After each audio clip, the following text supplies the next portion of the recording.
My name is Claudia Bohner, and I would like to talk to you and tell you about Dorian, Jackson Mpaata.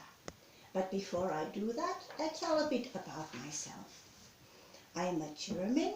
I trained to be a teacher for children with special needs, and I worked in Germany in school, but when I visited Africa in 1990, I just got hooked and I thought, wow, this is the place where I want to invest my life.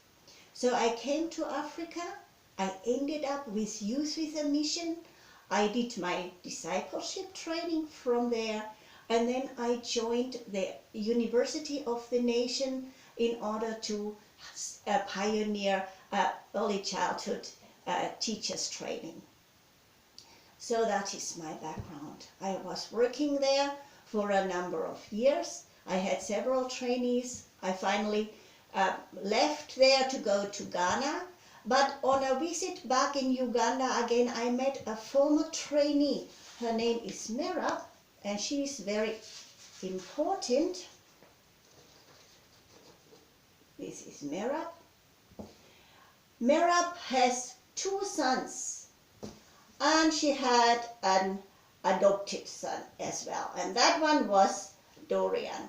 Dorian is the oldest of 12 children. They were neighbors of Merab's and her sons, and they were friends. Dorian told me once that they were collecting mangoes together and were selling them in town, and they just were together all the time. That is how Dorian became a member of Merab's family. Merab had the vision of continuing with the teachers training and with the preschool according to how she had learned it in Youth with a Mission. Youth with a Mission had not continued with the training, but Merab felt she wanted to continue. And in 2010 we had the opportunity to buy a piece of land with a building that was only half completed. So we managed to get it, and it was Dorian who was ready to live on the place and keep the place. He had just completed P7 and was ready to take over that responsibility. So he was really the pioneer of our place. For his father was a mason, and he was in charge of plastering the rooms and the house. Dorian was helping practically and was doing the mason work and plastering in the place. Later, he helped with painting.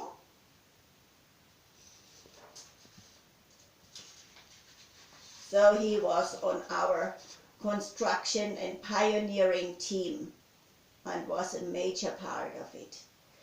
At that time, he decided even to go back to do his secondary school, but he continued with us. He lived with us and worked with us. He did all kinds of things. Whatever needed doing, Dorian was ready to do it. Whether it was shopping, whether it was cleaning, whether it was compound, he was ready to help.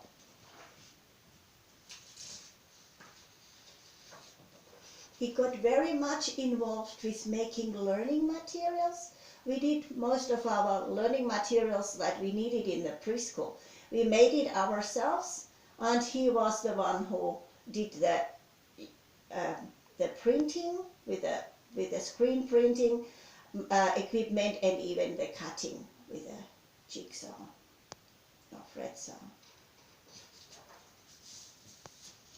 Soon, other young men in the village got interested as well, and he was teaching them how to do the materials.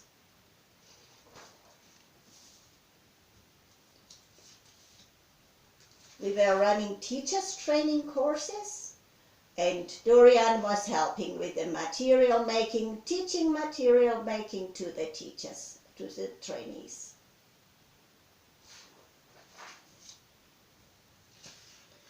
Another big aspect was our garden. He was very interested and very committed with the garden work. and he really discovered his love as well for gardening. After he had completed his secondary school, he joined our in-house training and became part of the training course. And he became one of our teachers. The children loved him like anything. And you can see how they were running to greet him. He is very gentle, very warm-hearted, very social. So he learned how to be a teacher for young children. He was with the primary as well.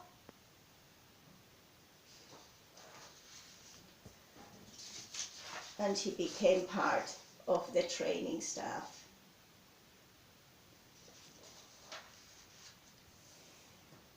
When I was asking him what his dream was, he said actually he was not thinking that this was his place forever, to be a classroom teacher. His dream was to go into farming, and he was hoping to do another training in organic farming. So we decided to look for a piece of land for him.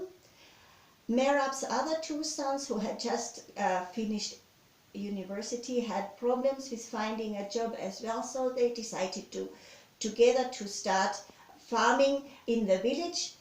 And we were looking for land, and we found a piece quite deep in the village where the three young men started to work the land. Actually, it ended up that it was Dorian only doing it. It is quite a difficult life in the village there. Very remote, very hard life. And the others felt that was not really what they could manage. But Dorian stayed there.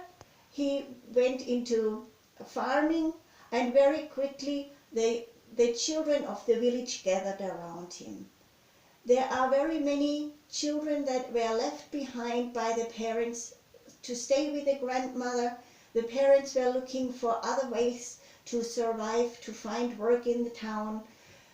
And that's how he ended up with the children. And because he was welcoming to them, he became their big brother, their father figure. That was how I ended my being in Uganda. I actually got back to Germany and then took on another assignment in Rwanda. So we only met few times, but we are in close contact via WhatsApp and other means. So I hope that you can appreciate Dorian the way I have learned to appreciate him and trust him, and really appreciate that he has the vision to go back to the village, to do farming, to look for a way of living in Africa, in his own environment, in the village, and look for ways of how to survive from there, and even be open to pass on his skills and share with the young people there, and give them a hope in the future and a vision. Thank you.